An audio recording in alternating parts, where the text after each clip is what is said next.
Hello, everyone. On this edition of Oxford News this week, the Oxford Middle School getting more security. World-class exhibit is at the Oxford Library. Your chance to see it. And the Oxford golfer gets state honors. That and more on this special edition of Oxford News this week.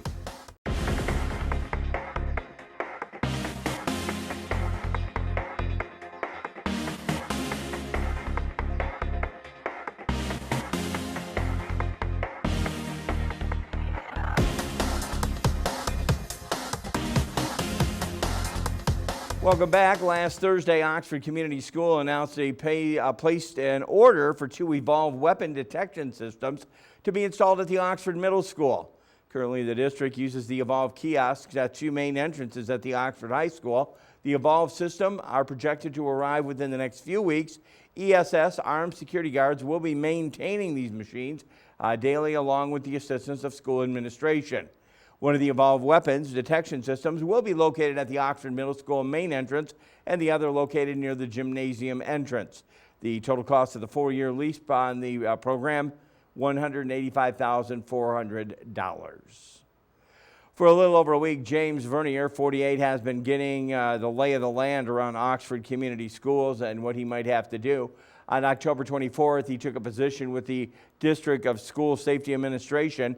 Before coming to the Oxford, Vernier was a 28-year law enforcement and assessment. Vernier also spent 3 years with the Secure Education Consultants, SEC for short, where he would assess districts who hired SEC for safety and security. Vernier said that about 70% of his time would be out in the school buildings, 30% will be in management and working with the district security team. ESS, when he is out in the district, he said he will assess, review each building. Security. Vernier is also married with 2 children. An Oakland County student has been suspended but will not face charges after allegedly threatening to shoot up the Paint Creek Elementary School in Orion. According to the Oakland County Sheriff Office, the 10-year-old boy told classmates that he wants to shoot up the school like the confessed Oxford shooter, referring to the Oxford High School student who, again, shot and killed 4 classmates last year. The situation came under investigation last Friday. A classmate reported a threat to the school officials. The boy's name is being withheld, released due to his age. He was taken in custody, is now being held at the Children's Village Juvenile Detention Center for a night, but was not charged. He was suspended from school for 5 days. Investigators say the boy's father had several guns in their house. They were confiscated, but will be returned once he gets a gun safety locks on those weapons. In the early 1960s, the Drifter song, About a Place and a Peaceful as Can Be, was up on the roof. Well, Leonard Elementary principal Paul McDivitt, a unofficial theme song, he spent the night on top of the school roof on October 24th. Because he lost a bet with the school student population. The bet was that he could raise over $13,000 for their annual fun run, and otherwise he would camp on top of the school roof. Not only did the students make their goal, they exceeded it, and they raised $14,007. McDivitt live streamed the Leonard PTO on the Leonard PTO Facebook page, streamed his whole experience with the students and to tell them good night. He had a makeshift desk set up on a laptop powered by the to finish his homework. This is where McDivitt's second year of sleeping on the roof with the tent, gymnastic mats from the gym sleeping bag. Both years he's done it. He said it's been really nice weather. He's kind of lucked out in that case. Last year was a warm, clear night and a full moon. This year it was also warm, but it was too cloudy to see the stars. Students at the Leonard had their fun run on September 22nd. And about 2 weeks before the week, they would raise the money. The Leonard Elementary PTO uses the fun run as a main fundraiser. Funds assist teachers and the school with the supplies, field trips, and celebrations. Again, camping out on the roof is just another fun event as well. Marguerite Loft D'Angeli is one of the well-known author-illustrators of American children's literature in the 20th century. She was actually born in Lapeer. In 1889, D'Angeli was awarded the Newbery Medal in 1950 with her children's book, The Door in the Wall, and was among the first to be inducted into the Michigan Women's Hall of Fame.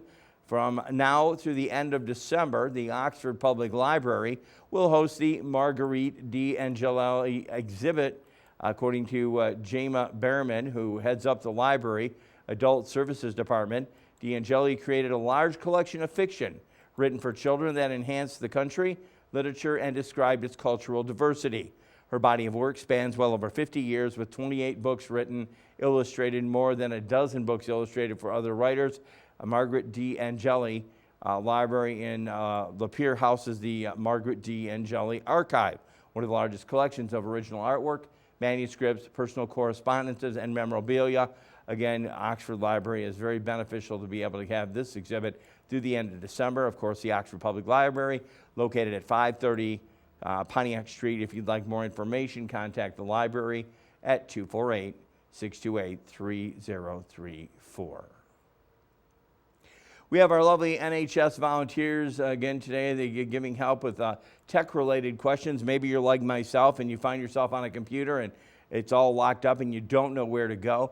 Well, the National Honor Society is setting up tech-related questions and needs for the seniors. Additional dates are going to be added on a weekly basis. We have a flyer right here. If you'd like some information on how you can take part in this program with the National Honor Society, 248-628-1720. Send over a message on Facebook, if your Facebook's working, or email them at info@oxfordparkrec.org. Again, if any of that doesn't work, make sure to call them, right?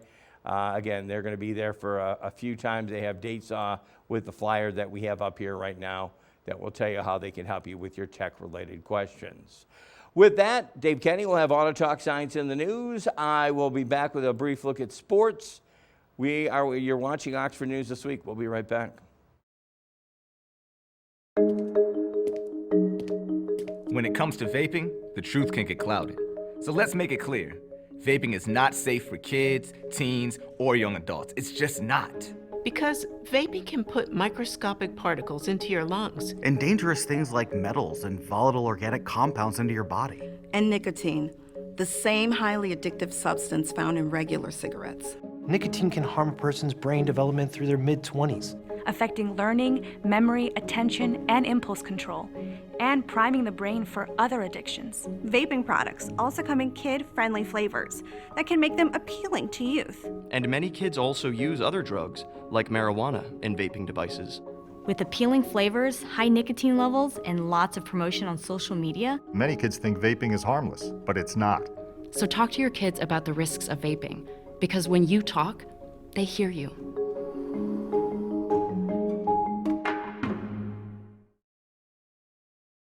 Welcome to this edition of Auto Talk. I'm Dave Kenny, and these stories are taken from Automotive News, and they're all about recalls. The U.S. arm of automaker Stellantis has issued a do not drive warning to roughly 276,000 older model year vehicles that are subject to Takata airbag recalls. Models included in the warning include 2005 to 2010 Dodge Magnums, Chargers, Challengers, and Chrysler 300s. NHTSA is telling all vehicle owners to check to see if their vehicle has an open Takata airbag recall. The warning comes after two such airbags exploded in two separate incidents involving 2010 Dodge Chargers, killing two people, the top auto safety regulator said. A third death is suspected, Stellantis said. Left unrepaired, recalled Takata airbags are increasingly dangerous as the risk of an explosion rises as the vehicles age. Every day that passes when you don't get a recalled airbag replaced puts you and your family at greater risk of injury or death, says Ann Carlson, NHTSA acting administrator, in a statement. The longer these particular vehicles remain unrepaired, the greater the risk of an airbag rupture in event of a crash, Stellantis said in a statement. All customers who have the airbags will receive a free repair. The Takata recall has been the largest in global automotive history. More than 100 million vehicles have been recalled worldwide. The danger comes from rare instances of metal fragments being sent flying into passengers upon airbag deployment. More than 30 deaths and 400 injuries worldwide have been tied to the defective part. Recalls have affected nearly every major automaker, particularly Honda Motor Company, Ford Motor Company, Toyota Motor Company, General Motors, and Subaru, among others, have also issued major recalls for the airbags. Japan-based Takata filed for bankruptcy in June of 2017, and its assets are now part of Chinese-owned supplier Joyson Safety Systems. In our next story, Hyundai Motor Company is recalling 44,396 crossovers and is recommending owners park their vehicles outside after discovering a defect that could cause an electrical short and a subsequent fire. NHTSA said the recall affects the 2018 Santa Fe Sport models produced between May 1st of 2017 through May 10th of 2018 at the Kia Georgia plant in West Point, Georgia. The anti-lock braking module system, or ABS, module in these vehicles could cause an electrical short leading to an engine compartment fire, said the NHTSA report. Hyundai is urging owners to park their Santa Fe Sport outside and away from structures. Warning signs of an engine fire include smoke coming from the compartment, a burning or melting odor, and the illumination of a malfunction indicator lamp or ABS light. This new action is in addition to a 500,000 vehicle recall earlier this year, affecting a variety of the 2016 to 19 Santa Fe models, as well as the 2014 to 15 Tucson, the 2016 to 18 Kia K900, and the 2014 to 16 Sportage models. There have been no confirmed crashes or injuries related to the defect, Hyundai said in a statement. The remedy plan will be to replace the ABS multi-fuse with a revised one, said the automaker. Dealers and owners will be notified December 26th. Well, that's it for this edition of Auto Talk. I'm Dave Kenny. Stay tuned to Oxford Community Television.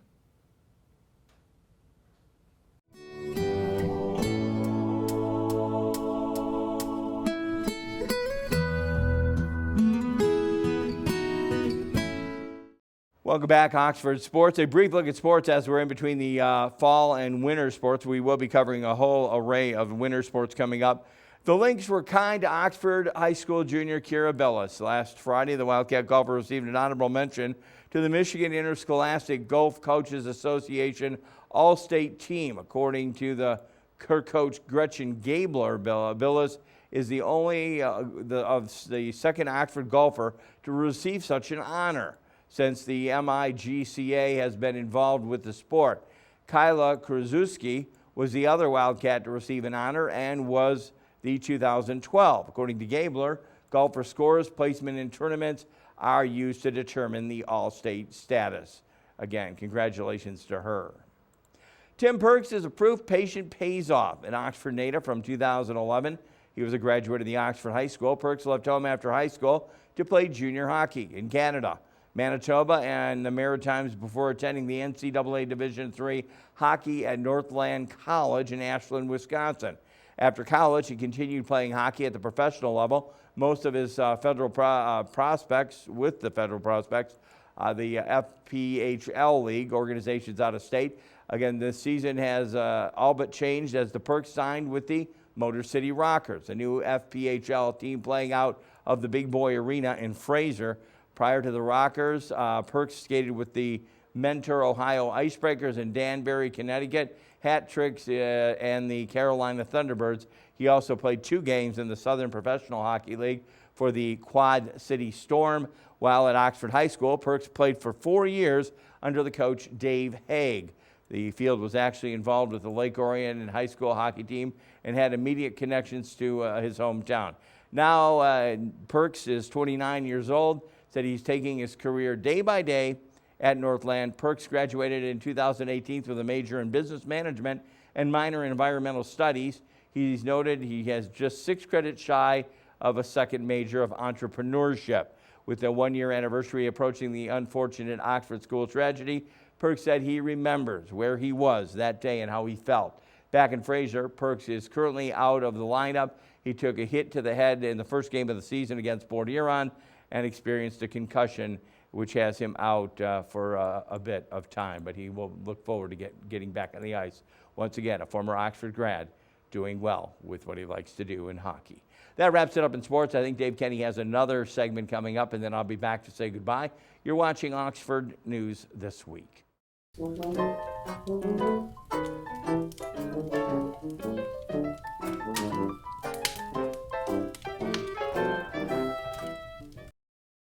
Welcome to Science in the News. I'm Dave Kenny, and this story is taken from New Scientist.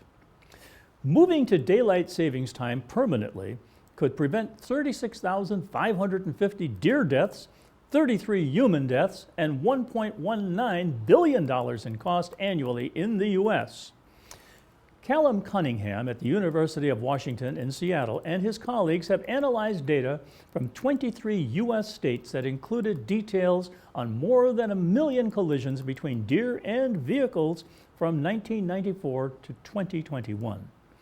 There are an estimated 2.1 million of these accidents in the U.S. every year, killing about 440 people and causing upwards of $10 billion in damage. The team found that the shift from daylight savings time to standard time in November, when the clocks go back an hour, leading to sunrise and sunset being experienced at an earlier time, led to a sudden increase in the amount of driving during darkness. Peak traffic volume also shifted from before sunset in October to during sunset in November.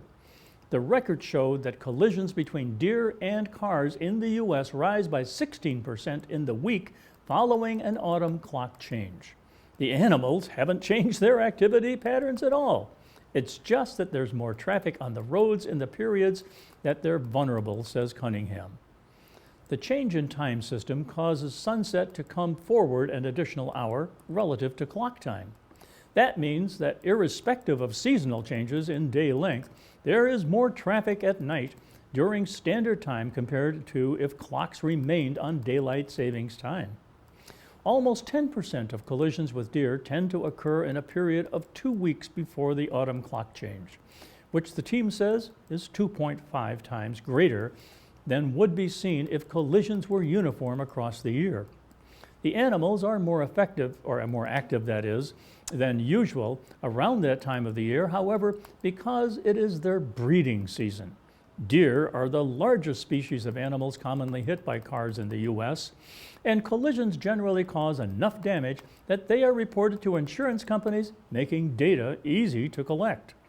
But Cunningham says that activity patterns for smaller mammals are probably similar, and collisions with them often aren't recorded, meaning that the ecological benefit of scrapping time changes, which are observed in much of North America and Europe, could be huge. Cunningham says there could also be a negative social factors that would complicate any policy decision related to ending daylight saving times changes. It would require a very nuanced cost-benefit analysis of all the different ways in which time zones can affect society, he says. They're both going to have benefits and they're both going to have costs, and optimizing that is really important. And don't forget, don't swerve, just brake if you see a deer in front of you. Well, that's it for this edition of Science in the News. I'm Dave Kenny.